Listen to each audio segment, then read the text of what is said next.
법문 들으시는 모든 분들이 재앙은 소멸하고 소원은 성취해서 부처님 전에 복 많이 지으시기를 바라원드립니다. 오늘도 건강한 사회인이 되는 건강경 해설, 건강경 21번 즉 비설소설본에 대한 건강한 사회인이 되는 그런 해설을 말씀드리고자 합니다. 제가 BTN 방송에서 건강경을 몇 번 말씀을 드렸습니다. 근데 그 말씀 드릴 때마다 제목이 약간 틀렸는데 이번에는 건강한 사회인이 되는 이런 건강경 해설이라고 해서 사회생활을 위한 그런 해설, 이렇게 이해하셔도 됩니다. 흔히 생각하기에 불법은 사회생활과 무슨 관련이 있느냐 이런 이야기들을 많이 합니다. 또 열심히 불교를 잘 믿고 부처님의 가르침을 잘 실천한다고 해서 사회적으로 뛰어난 인물이 되었다라는 증거도 없다라고 얘기를 하시는 분이 많이 있습니다. 그런데 그 발근이 말씀에 의하면, 특히 해능대사 말씀에 의하면은 불법을 잘 행하는 사람은 사회인으로서도 성공인이다, 이런 말씀을 하셨던 걸로 알고 있습니다.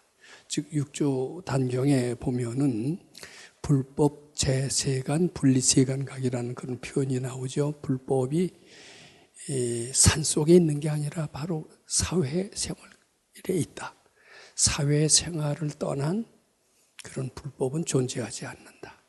사회생활을 떠나서 불법을 찾는 것은 마치 토끼가 뿔이 없잖아요. 토끼에서 뿔을 찾는 것과 똑같다, 이런 말씀을 해능대사께서는 하셨습니다. 그런 말씀을 하셨음에도 불구하고 건강한 사회인이 된 것과 깨달음을 얻는 것과는 다른 길로 계속 알려져 왔습니다. 그래서 해능대사의 말씀을 그대로 실천해서 지금까지 이르렀던 그런 어떤 해능대사의 후계자는 발견하지 못해 왔었는데, 저는 저희 스승이신 백 박사님께서는 바로 불법 건강한 사회인이 꼭 불교 수도와 직결된다, 이런 말씀을 종종 하시곤 그랬었습니다. 심지어는 소위 깨친이라고 하는 것, 이게 상당히 지혜로운 입니다. 깨친이는 건강한 사회인을 의미한다, 이렇게 말씀하시기도 했습니다. 종종 김유신 장군의 말씀을 인용하시기도 했습니다만, 유명한 김유신 장군의 이야기가 있죠. 백전영웅이 지불법이라고, 사회생활을 잘해서 성공한 사람이야말로 불법을 잘 이해한다라고, 그런 김유신 장군의 말씀을 종종 인용하시면서 불법과 사회생활을 바로 직결시켰습니다. 심지어는 소위 견성성불이라는 것은 무엇이냐? 그 견성성불은 바로 완전한 사회인, 건강한 사회인을 한층 더 넘어서 완전한 사회인이다, 이런 어떻게 보면 파격적인 정의를 내리시기도 했습니다. 그래서 이번 제가 건강경, 즉 건강한 그 사회인이 되는 건강경 해설이라는 제목을 갖고 말씀드릴 때부터 저는 이 건강경 해설을, 건강경 공부를 잘하는 사람이 바로 건강한 사회인이 되는 길과 직결시키려는 데 초점을 맞춰서 말씀드리려고 했는데, 이거 초점을 맞추기가 굉장히 어려워서 종래식대로, 불법은 불법대로, 사회생활은 사회생활대로 따로 했던 그런 측면이 없지 않았던 것 같습니다. 이번에도 이 불법은 사회생활과 직결이 된다. 즉 불교 수행, 즉 건강경을 잘 수행하는 사람은, 건강경 신해 행정을 잘하는 사람은 사회생활에서도 성공할 수가 있다. 이런 말씀을 중점적으로 말씀드리고자 합니다. 특히 건강경 21번 비설소설본에서 어떤 글귀가 사회생활과 직결이 되느냐, 이런 생각을 하면서 21분이야말로 사회생활을 굉장히 잘하는 그런 길을 가르쳐 주신 것이다, 이런 식의 초점을 맞춰서 제가 연구하고 말씀을 드리고자 지금 준비 중에 있었던 겁니다. 자, 근데 우선 21분의 내용이 어떤지 우리 한번 간단히 해석해 보기로 합니다. 수보리야 여무르하라. 이제 수보리여, 그대는 그렇게 판단하지 마라, 그렇게 주장하지 마라, 이런 뜻입니다. 열에 작시렴하되 아당유 소설법하라. 내가 어떤 설할법을 감당, 이제 아당유 소설법. 이제 서가열애께서는 49년 동안 수많은 설법을 하셨습니다. 아함부, 방등부, 반야부, 법화열반부 49년 동안 많은 설법을 하셨는데 그 설법이 굉장히 난해하다라고 얘기들을 많이 합니다. 저 참 말씀을 참 잘하신다. 우리들은 도저히 할 수 없는 저는 희한한 말씀을 어떻게 잘하실까? 이제 이렇게 하면서 그래도 때로는 부처님이 그런 설법을 하실 때 예습도 하시고 준비도 하시는 것이 아닐까. 우리가 이제 이런 생각을 할 수가 있습니다. 우리들은 어떤 어려운 강의를 할 때, 여기 이제 설법이라고 그랬습니다만은 설법을 사회성에 걸맞는 식으로 제가 해석을 해봤어요. 근데 설법이라는 것은 불교적인 용어입니다. 교회에서는 뭐라고 그러냐면은 설교라고 그래요. 설교하면 기독교적인 용어가 됩니다. 그럼 가톨릭에서는 뭐냐? 강론이라고 그래요. 강론.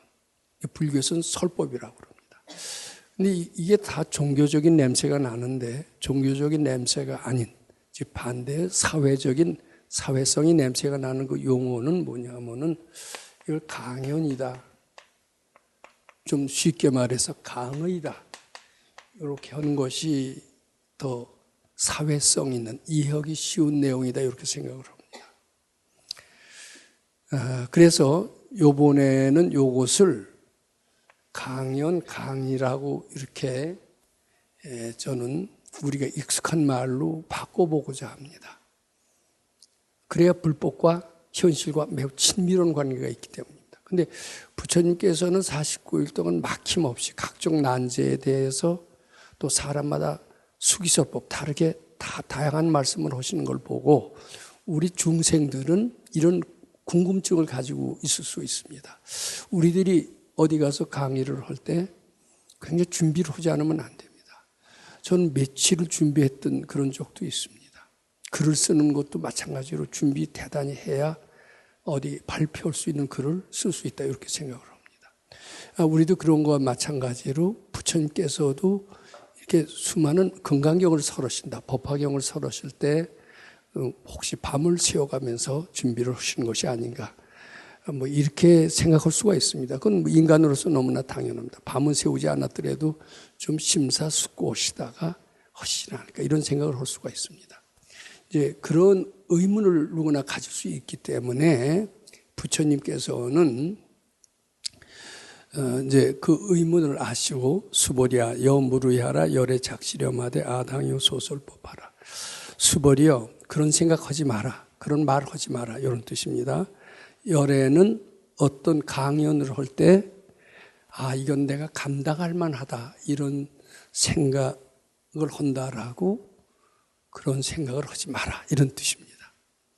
즉 부처님께서는 연설을 하실 때, 강의를 하실 때 준비하지 않고서도 척척 다 안다, 이거예요. 중생의 각종 난제, 사람마다 틀린 여러 가지 다양한 질문에 대해서 질문에 좀 대답할 시간을 주고 질문을 해야지. 질문을 연구하고 대답할 시간도 없이 그렇게 질문하면 내가 어떻게 대답한단 말이에요. 제 경우는 그렇게 얘기를 합니다. 또 학생들한테 어려운 질문을 받았을 때는 내 지금 잘 모르겠는데 집에 가서 공부 좀 해갖고 와서 대답해 줄게, 이렇게 하는 수도 있습니다. 이제 우리가 그렇듯이 이제 석가열에도 그런 줄 알고 이제 그렇게 이제 질문을 하니까 아니다, 그렇지 않다, 이제 이렇게 대답하시는 거예요. 막작시려 마라. 만일 어떤 사람이 열의 유소설법이라 하면 이런 강의에 대해서 어떤 준비한 흔적이라도 있으면, 이제 소설법이라는 강의의 어떤 강의를 하려면은, 즉 이제 서가열에는 사람들을 밝게 해주시기 위해서, 재앙을 소멸하게 해주시기 위해서, 소원을 성취해 주시기 위해서 얘기를 하는 수가 있습니다. 그러려면은 대개 그냥 느닷없이 준비된 것을 얘기하는 게 아니라 질문을 듣고 그것을 대답을 합니다. 근데 웬만한 천재라 하더라도 각종 다양한 난해한 질문이 왔을 때 바로 그 자리에서 즉석에서 대답한다는 것은 거의 불가능합니다. 신이 아니기 전엔 불가능하다라는 이런 뜻이나 마찬가지입니다. 열의 유소설법이라면 그것을 심사숙고하다가 대답을 한다라고 그렇게 너희들이 판단한다면 이런 뜻입니다. 유소설법, 요거 내가 이야기할 거리가 있다. 이야기할 거리가 있어서 그걸 구상을 해야죠. 구상을 해서 그 사람이 알맞게 구성해서 이야기를 하는. 줄거리가 있고 구성을 하고 그래야 또 얘기가 됩니다. 느닷없이 나올 수가 없고, 훤히 다 알아도요. 그 사람이 알맞게끔, 그 사람이 이해하게끔 줄거리를 재구성하고 그 사람이 가장 쉬운 용어로 얘기를 해야 돼요. 잘 아는 경우도 그렇습니다. 모르는 경우는 더더욱 막힙니다. 아는 경우도 그 사람이 잘 알아듣게끔 또 준비된 정도 안 된 날을 파악을 하고 초등학생이라면 아주 쉽게 또 대학원생이면 좀 어렵게 해도 알아듣겠죠. 이제 그런 걸 파악하려면 다소의 시간이 필요해요. 줄거리가 필요하고 이게 필요합니다. 그것이 유소설법이라고 저는 이해를 합니다. 부처님이 이렇게 각종 난제를 대답을 할 때에는 그걸 줄거리를 구성하거나 고심하거나 이렇다고 보면은 그것은 즉의 방불이며 불응해야 소설권이라. 부처님의 실력을 무시하는 거다. 비방하는 거나 마찬가지다. 그리고 열의 정체성을 잘 모르는 것이다. 이런 뜻이 됩니다. 이제 우리는 그 금강경을 읽을 때 저도 마찬가지였습니다만은 이런 생각하지 않았습니다. 부처님이 신이시니까 너무나 잘 안다라고 생각했어요. 그런데 신이라고 딱 생각한 그 자세는 금강경을 올바르게 해석하는 것이 아닙니다. 불법이라는 게 뭡니까? 우리는 부처님을 닮아가는 과정을 가르쳐 주는 것. 부처님을 닮아서 드디어는 밝아지고 그리고 대자유, 대지혜를 얻어서 영원한 세계에 들어가게끔 하는 것이 불법의 목적이라면은 대뜸 우리는 신이다라고 할 수 없듯이 부처님도 우리가 수도해서 했지만 신인지 아닌지 잘 모릅니다. 근데 우리는 이제 금강경 많이 공부를 할 때, 부처님은 모든 질문에 다 막힘없이 대답하는 것을 불경 경전 속에서 종종 볼 수가 있어요. 그러면 그것을 한 번도 의심을 하거나 의문을 가지지 않습니다. 부처님이 우리가 어떤 인간일진된 그 수많은 난제에 대해서 어떻게 고심하고 노력하고 리허설하고 재구성하고 이렇게 해서 답변하시지 않을까 이런 의문을 가지지 않습니다. 그런 의문 저도 안 가졌습니다. 부처님을 신으로 압니다. 그런데 그 스토리를 보면은 그 부처님은 신이 되었는지는 몰라도 신이라고 우리가 확실히 또 믿지도 않으면서 신이라고 해보지도 않았으면서 신이라고 무조건 믿고 이 해석에 대한 하나의 의문을 가지지 않고 있는 게 보통입니다. 근데 이제 제가 말씀드릴 속에는 너희들 날 그냥 무조건 신으로 믿는다는 것은 참으로 믿는 게 아니다. 맹목적인 것일 뿐이다. 의심을 하고 드디어 깨쳐져야 완전히 신으로 인정하는 것이다. 너희들 의심하고 있지 않느냐? 일단 이렇게 반문하는 거나 똑같습니다. 그렇지만 나는 의심이 착각이 본래 없음을 깨우쳐서 모든 지혜를 부족하게 된 그런 사람이니라. 이렇게 얘기하고 있는 거나 마찬가지입니다. 근데 이제, 그렇게 우리가 부처님을 잘 이해한다면은 지금 이거나 똑같습니다. 저는 처음에는 우리를 가르쳐준 백 선생님을 그냥 보통 사람이 수도해서 밝아진 분으로 똑같이 생각을 했어요. 그런데 자꾸 질문에 대한 그 대답을 듣고 보니까 막히는 것 없이 다 대답을 하시니까 아, 저분은 이제 신과 같은 분이로구나 이렇게 생각하게 됐어요. 저희는 추위도 안 타고 더위도 안 타고 배고픔도 안 타는구나. 그러니까 이런 질문을 하지 않습니다. 아유, 추위에 어제 어떻게 참 감기는 드시지 않았습니까? 이런 안부를 물을 줄도 몰라요. 공경심이 있는 거예요, 없는 거예요? 신으로 딱 인정을 한다라는 것은 공경심이 있어야 된다는 것을 의미하는데 신으로 딱 인정을 해놓으니까 그이는 만능이다. 그이는 고통도 없다. 그이는 고통을 가해도 화도 안 낸다. 뭐 이런 엉뚱한 생각으로 이어지게 되는 겁니다. 그런데 이것은 상당히 잘못된 생각입니다. 그이는 본래는 사람이었지만 탐진치를 닦아서 탐진치가 본래 없음을 알아서 신적인 경지에 이르렀지만은 역시 업보 속에서 살고 있기 때문에 고통도 있고 추위도 타고 더위도 타고 이렇다. 그러니까 그이가 만능이라고 해서 그의 어려움을 헤아리지 않고 무조건 질문해도 안 되고 닥친 대로 질문해도 안 된다. 그이가 추위를 안 탄다고 해서 따뜻한 옷을 선물하는 것을 일제 기피해서도 안 된다. 그이는 배고프지 않아서 안 와도 밥을 안 먹고도 살 수 있다고 믿는 나머지 어때요? 선물을 안 한다. 이렇게 해서도 안 된다. 이런 뜻이에요. 즉 공경심을 꼭 내는 것이 필요하다. 저는 그걸 뒤늦게 알았습니다. 그렇게 뒤늦게 알고 저분도 역시 깨치시긴 깨치셨고 절대적인 자리에 들어있지만 우리하고 똑같은 인간적인 그런 몸을 가지고 있기 때문에 고통을 느끼시지만은 고통에 흔들리지 않는 정도는 되신 분이다 이렇게 생각하니까 추위를 타실 때 내복도 사다 드릴 마음을 내고 신발이 없을 때 저희는 신 없어도 신통력으로 날아다닐 수 있는데 이렇게 하면 신발 사드릴 마음이 나요? 안 나죠. 근데 우리는 그렇게 생각하는 경향이 있어요. 그래갖고서 이 금강경 해설도 부처님은 본래 다 아니까 준비 안 해도 설법을 다 할 수 있을 거야. 우리하고는 원체 차원이 틀리니까 이런 식의 사고방식을 갖게 되는 겁니다. 근데 그런 식의 사고방식을 갖게 되면 금강경 해설 잘 안 돼요. 똑같이 인간으로 출발을 했지만 수도해서 본래 탐진치가 착각이고 본래 없음을 깨달아서 모르는 것이 하나도 없는 경지에 이르신 너무나 훌륭하신 분이다 이렇게 생각을 하고 그리고 공경심을 내면서 우리도 당신처럼 되려면 어떻게 해야 됩니까? 이런 질문을 해야 되는 겁니다.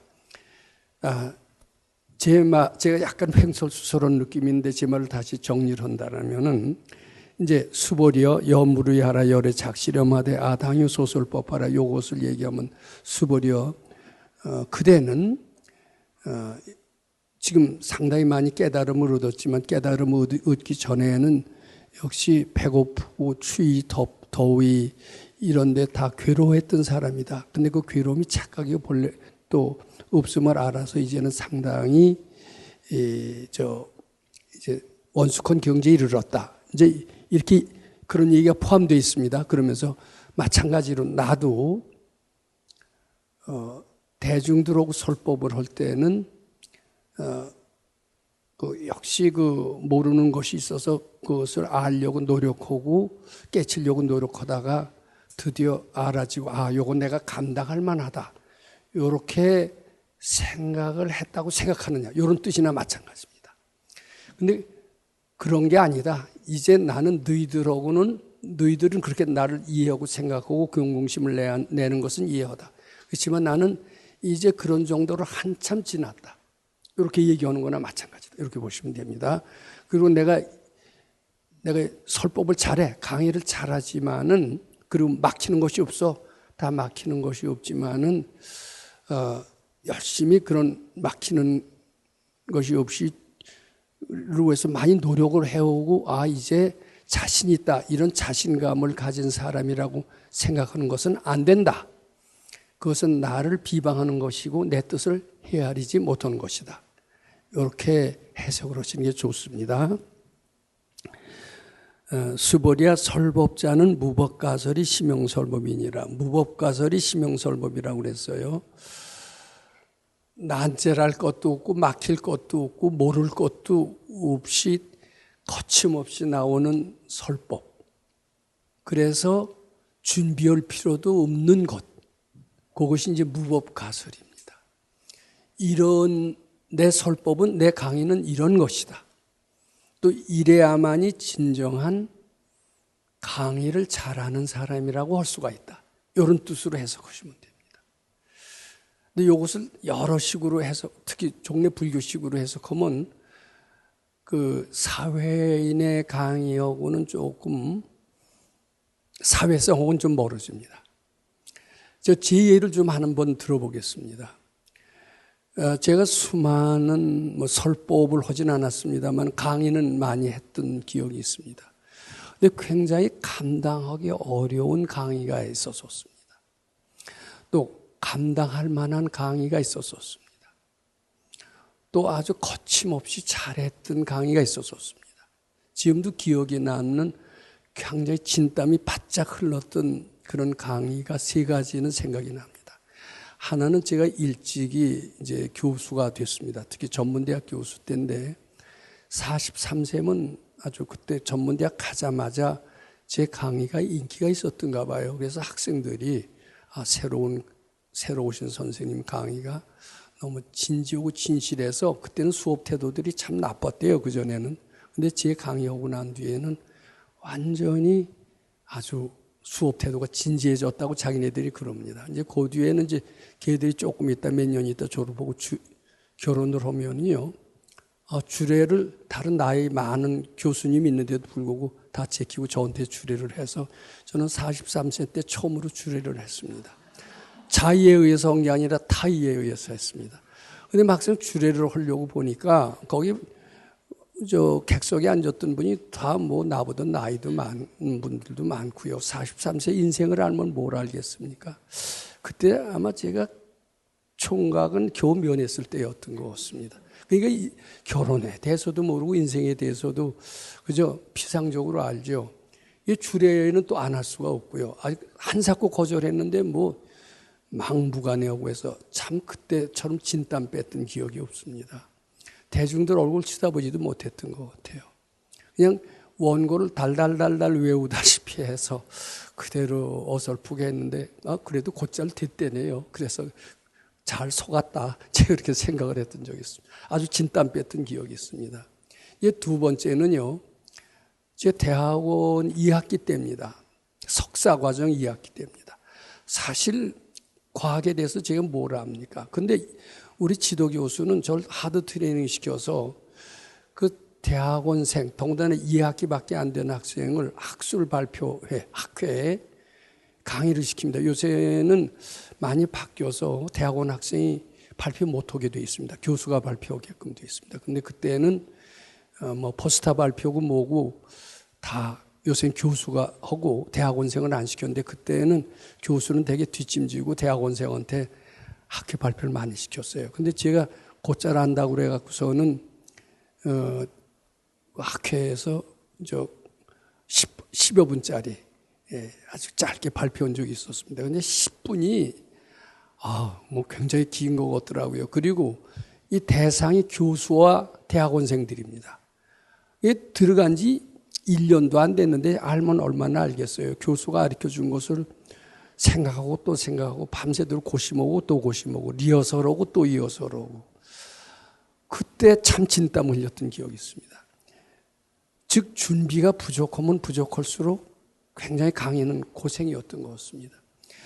그 뒤에 이제 또 제가 참 특이한 경우인데 동국대학교 경영전문대학원입니다. 그냥 경영대학원이 아니라 MBA를 주는 경영전문대학원에서 그때 법타 스님의 추천으로 불교라면 좀 하겠는데 경영학을 하래요. 불교와 경영학이라는 제목으로 강의를 하라는데 생전 그런 제목이 있는지조차도 모르고 그거 준비하는데 진땀 흘린 적이 있습니다. 그 전문가가 아니니까 준비하는데도 꽤 시간이 걸렸고 준비하면서도 모르겠더라고요.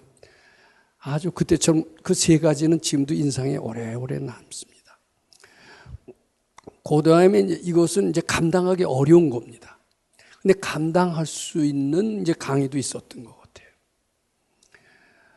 그 뒤에는 감당할 수 있는 거는 제가 잘 아는 겁니다. 잘 아는 거고 그쪽에 대해서 거의 전문가 수준에 이르렀고 이런 경우는 감당할 수 있는 강의다. 이렇게 얘기를 합니다. 그 뒤에 제가 아주 누구보다도 잘하는 강의가 있었어요. 그건 학생들, 대학생들 내놓고 내 전공 과목을 하는 건데 전공 과목도 뭐 대학이 요새 한 과목만 가르치게 하지 않아요. 요새 뭐 서울대학 같은 데는 한 강좌밖에 안 줍니다. 한 학기에 딱 3시간 가르치는 그런 아주 신이 내린 직업이라고 하는 그런 데도 있지만은 소위 좀 2, 3류 대학으로 내려가면 한 학기에 한 서너 과목을 가르쳐야 되는데 내가 가장 잘했던 과목, 거기에 논문을 몇 편이라도 써봤던 과목, 계산도 해봤고 세미나도 해봤던 과목은 상당히 자신이 있습니다. 그런 과목을 더군다나 잘 모르는 학생들한테 강의할 때는 아주 유창하게 하고 어떤 질문도 다 대답할 수가 있습니다. 그리고 그네들한테 응용 문제를 풀게 하고 실력을 키우게끔 할 수 있는 어떤 아이디어도 낼 수가 있습니다. 그래서 저는 이제 이 강의에도 아상이 많이 붙은 강의, 즉 세 가지로 나눕니다. 우리가 수도할 때 이제 수도라는 게 뭐예요? 분별심을 쉬는 과정, 아상이 녹는 과정을 수도라고 그럽니다. 아상이라는 게 분별심입니다. 수도를 하게 되면 분별심이 쉬게 돼요. 분별심이 쉽니다.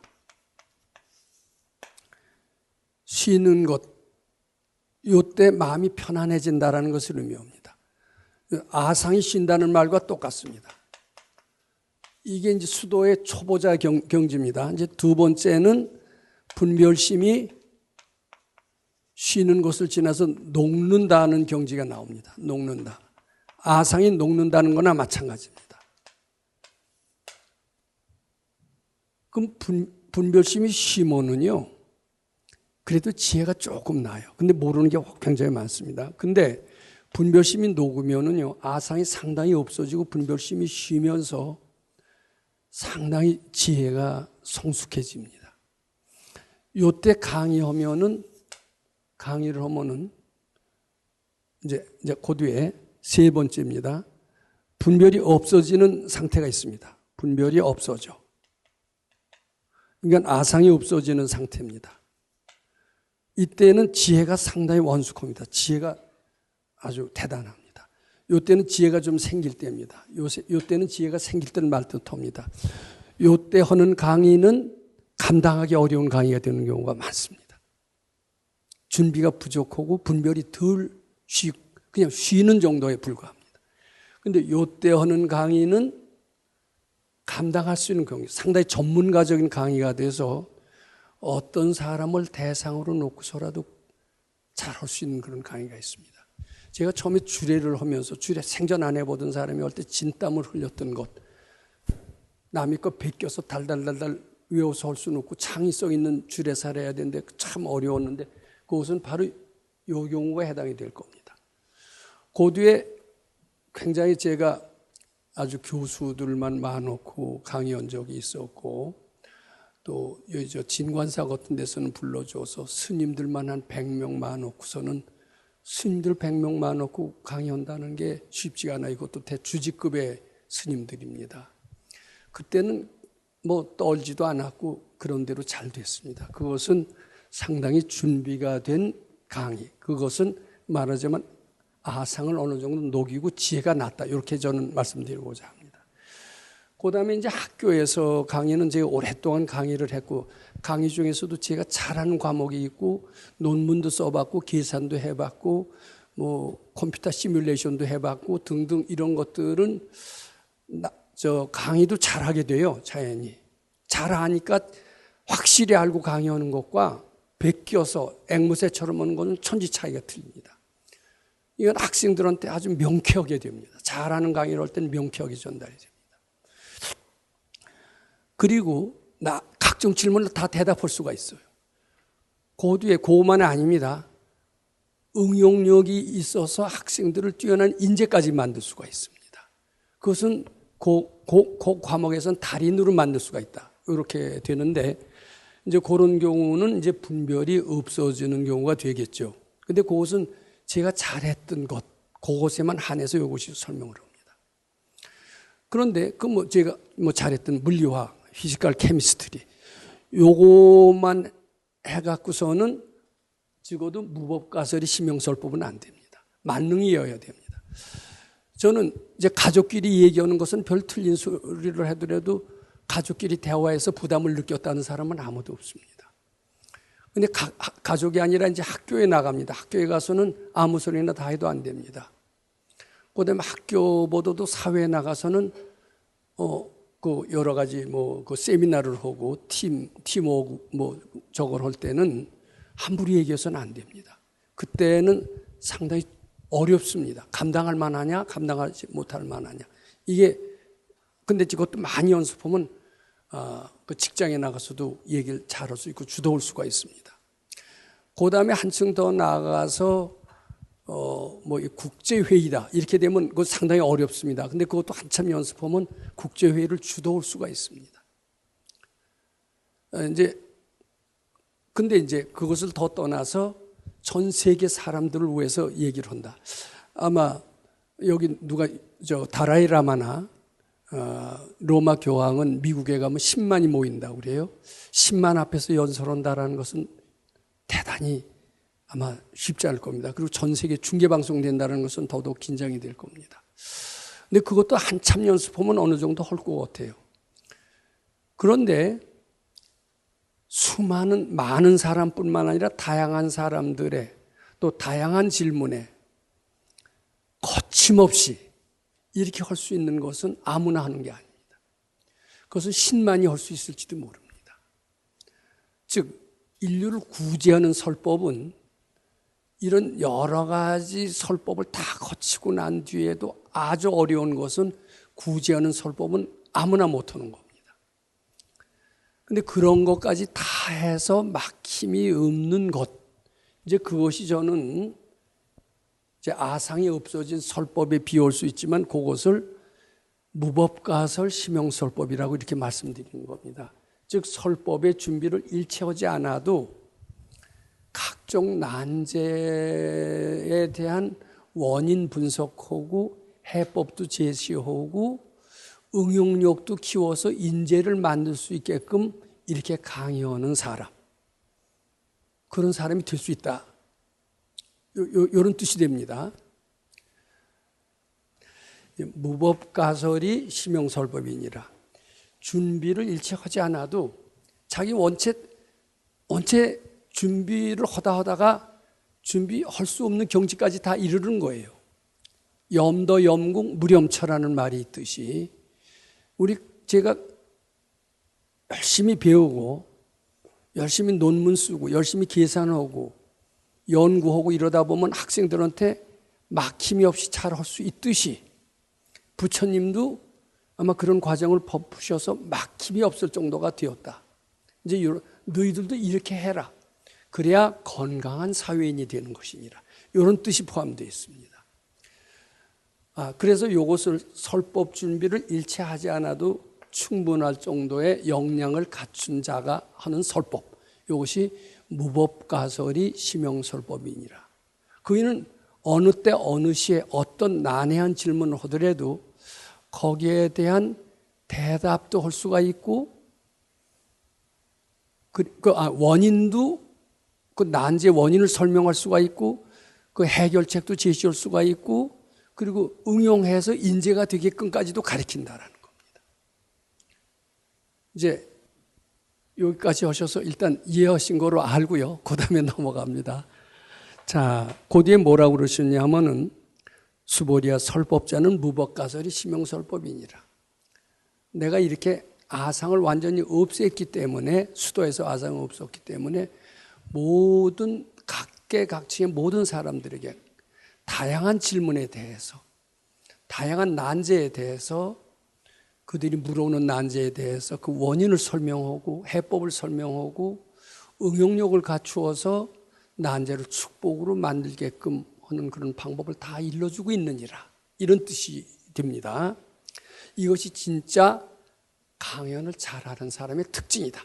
이제 무법가설이 심형설법이니라, 이렇게 해석하고자 합니다. 신이라고 하면은 사회성이 너무 떨어져요. 신이라는 단어는 될 수 있는 대로 안 쓰기로 하겠습니다. 신이라는 단어는 안 써야 돼요. 절대자라는 단어를 쓰면은 안 됩니다. 그것은 건강한 사회인이 되는 건강의 해설이 될 수가 없기 때문입니다. 그러니까 이때 해명수벌이 백불언하되 지혜의 생명인 수벌이 존자가 상당히 지혜로운 분이죠. 이 말을 착 알아듣고 세조나 파유중생이여 미래세에 문설시법하고 생신신부리까. 수벌이야 부처님이시오. 파유중생, 즉 말세 파유중생이라는 것은 지금 우리들은 잘 알아듣습니다. 그렇지만 후세에도, 더군다나 말세에도, 사람의 근기가 어두워서 지혜로운 이가 점점 지워지는 말세에도 미래세 문설시법하고 이 말씀을 듣고 생신신부리가 믿는 마음이 나는 사람이 있겠습니까? 안 믿어질 것 같습니다. 그렇게 되면 불법은 사라지고 말 것입니다. 뭐 이런 뜻도 포함되어 있습니다. 그랬더니 불언하사대 부처님께서 말씀하시기를 피비중생이며 비불중생이니 하이고 수보리아 중생자는 열애설 비중생이 심형중생이라고 그랬어요.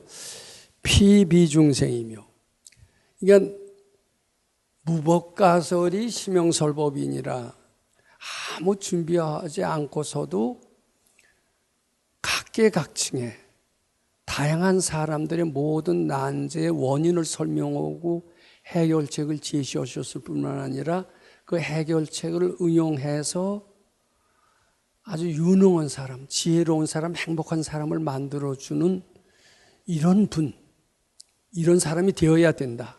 열애는 그런 사람이다, 이런 뜻입니다. 그 믿는 마음을 내겠습니까? 그랬더니 믿는 마음이 내는 사람이 있다, 이런 말은 생략이 됐습니다. 믿는 마음을 내는 사람이 있다. 근데 그 사람은 피비중생, 중생이 아니니라. 중생이 아니니라. 또 비불중생이라. 중생이 아님도 아니니라. 이게 무슨 말 장난같이 느껴지지 않아요? 근데 말 장난같이 얘기하고 추상적이라고 얘기하면 비현실성, 비사회성, 또 모르는 얘기가 돼서 우리가 응용하고 실감을 할 수가 없습니다. 이것은 이제 뭐 제가 깨쳐서 한 얘기가 아니라 이제 우리 밝은 선생님한테서 힌트를 들어서 한 얘기입니다만은 여기에 적합한 신뢰로서 그 해능대사 얘기를 하시곤 그랬습니다. 해능대사는 그 육조단경이라는 책을 통해서 특히 한국 불교에서는 거의 절대적인 그런 존재로 그렇게 알려지고, 조계종이라고 하는 것은 해능대사가 머무르던 산이 조계산이기 때문에 어떻게 보면 해능대사의 가르침을 그대로 이어받은 그런 종단이 조계종이다, 이렇게 얘기할 수 있을 정도입니다. 실제로 조계종의 가르침 보면 해능대사의 가르침과 아주 판박이로 똑같은 것 같아요. 그런데 해능대사의 가르침을 잘못 해석하면은 굉장히 깨달음의 길에는 그럴듯하지만 그분이 불법이 바로 세간에 있다라는 사회성과 깊은 불법과 관계 있음을 설명했음에도 불구하고 굉장히 비사회성인 불법과 사회는 관계가 없다, 이렇게 해석하게 되기가 쉽습니다.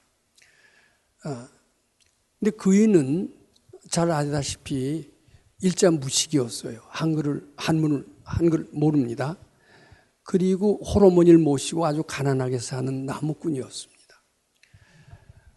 그런데 이제 척 들으면 다 알아요. 금강경이는 소리만 들어도 마음이 후련해져서 그냥 깨달음을 얻게 됩니다. 그래서 이제 그 배경, 근데 그이가 어떻게 됐냐면 전생에 아주 잘 닦아서 이미 깨달음 얻어갖고서는 세상의 모든 이치에 대해서 훤히 알았대요. 이 전생에 이미 무법가설이 심형설법이 된 거예요.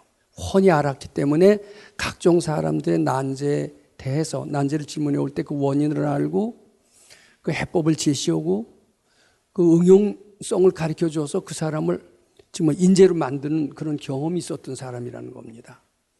전생의 모든 것을 다 알다가 그 아는 능력을 3년을 유지하다가 그 다음 생이 되면은 태어날 때부터 수도를 하지 않아도 훤히 다 안 돼요. 그래서 요거 잘 들어보세요. 이제 수보리 전자가 묻습니다. 무법가설이 심형설법. 아무 준비 없어도 난제 원인을 설명하고 난제 해법을 제시하고 해법을 제시함으로써 재앙을 축복으로 만들어서 행복하고 윤호하고 지혜롭게 사는 이런 설법을 거침없이 할 수 있는 사람. 그게 윤호는 진짜 서가열애 같은 분이다. 이 말을 듣고 그런 사람이 있다고 믿느냐? 그랬더니 서가열애가 있다. 바로 해능대사 같은 분이다. 이렇게 아마 말씀하시는 것 같습니다. 그는 중생이 아니다. 전생에 잘 닦던 도인이었다. 그렇지만 그이는 어때요? 대단히 일잠부식이었고 가난했다. 그러니까 업보 속에서 아직 헤어나지 못했기 때문에 중생 아님도 아니니라. 이렇게 해석을 하면은 여기 말이 쭉 됩니다. 그리고 너희들도 지금 잘 닦으면 미래세 해능대사 같은 사람이 많이 나올 거다. 그러면서 이 가르침이 이어져 나갈 것이다. 이것을 예고하는 거나 마찬가지입니다. 해능대사 같은 이는 겉으로 보기에는 나무꾼이고 일자무식이고 더군다나 박복해서 호르몬이를 봉양하고 있는 것처럼 보이지만은 그이는 알고 보면 대단한 사람이다. 이런 뜻도 포함됩니다. 그래서 이제 그 뒤에 뭐라고 얘기를 했느냐 하면은 하이고 수보리야 중생자는 열애설 비중생이 심형중생이니라. 이제 그 해능대사를 두고 이제 설명하는 겁니다. 해능대사는 언뜻 보기엔 나무꾼이고 일자무식이고 호르몬이를 모시고 사는 박복한 사람으로 세상에서는 좀 별 볼 일 없는 사람으로 인정이 됐지만은 그런 중생하지 마라. 열애는 그를 중생으로 보지 않는다. 잘 닦던 도인으로 보고 부처로 본다. 그대들도 어느 생인가 잘 닦던 도인일 수도 있다. 이런 뜻도 이 안에 포함되어 있습니다. 그리고 지금은 업보에 걸려서 도인의 모습을 하고 오지는 않지만 실제로는 부처님과 똑같다. 억지로 이름해서 중생이라고 하느니라. 그 해능대사와 같은 해능대사의 실례를 들어가면서 이렇게 설명하신 겁니다. 자, 대충 이렇게 해서 금강경 제21분 요것을 바로 현실에 맞는 건강한 사회인이 되는 이제 거기에 초점을 맞춰서 제가 재해석해 본 겁니다. 재해석하기 쉽지가 않아요. 감당하기가 조금 어려웠던 것은. 근데 아마 저도 자꾸 수도를 해서 거의 부처님 경지 이르면 거침없이 나오겠죠. 근데 아직 거침없이 나오기에는 그래도 진땀 흘리는 수준은 아니었던 것 같습니다. 제가 주례사 할 때처럼 뭐 할 때처럼 진땀을 흘리지 않고 그래도 이쪽에 대해서는 생각을 했기 때문에 어느 정도 감당할 수 있는 그런 수준이 됐던 것 같습니다. 지금 것을 쭉 말씀을 드린다면은 이렇게 전 정리를 다시 한번 해보고자 합니다. 중생의 설법에는 또 수도자의 설법에는 세 가지 스타일이 있다. 분별이 쉬었을 때 하는, 즉 지혜가 적었을 때 하는 설법이다. 또 분별이 어느 정도 녹았을 때, 아상이 녹았을 때 하는 설법이 있다. 또 아상이 없어질 때 하는 설법이 있다. 이때는 난제의 원인도 잘 모르고 난제 해법도 제시할 수 없을 뿐만 아니라 그것을 응용해서 인재가 되게 하는 것은 더더욱 멀다. 참 그 설법을 겨우 한 거다. 그래서 앵무새처럼 그대로 전달하는 것이다. 요새 아마 방송사에서는 각종 설법들은 다 이런 식이 될 겁니다. 그 뒤에 굉장히 수도가 돼서 아상이 녹은 사람은 그쪽에 전문가가 됐다. 난제의 원인도 알고 난제 해법도 알고 그것을 응용하는 것도 해서 사람을 행복하게 만든다. 이렇게까지 되는 설법이 있다. 그 뒤에 이게 진짜 우리들이 지향해야 될 바다, 그대들이 지향해야 될 바다, 이렇게 해서 건강한 사회인이 되어야 한다. 나는 그런 것을 체험했다. 어떤 설법이냐면 각종 중생들이 난제를 질문했을 때 난제 원인을 명쾌하게 설명하고 그 해법을 명쾌하게 제시했을 뿐만 아니라 그것을 응용해서 행복한 것은 물론 지혜와 능력 있는 사람으로서 새로 태어나게 할 수 있는 설법을 할 수 있는 사람이 되어라. 강연할 수 있는 사람이 되어라. 이것은 아상이 녹은 결과요. 이것을 무법가설이 심형설법이라고 한다. 대개 이렇게 정리할 수 있겠습니다. 감사합니다.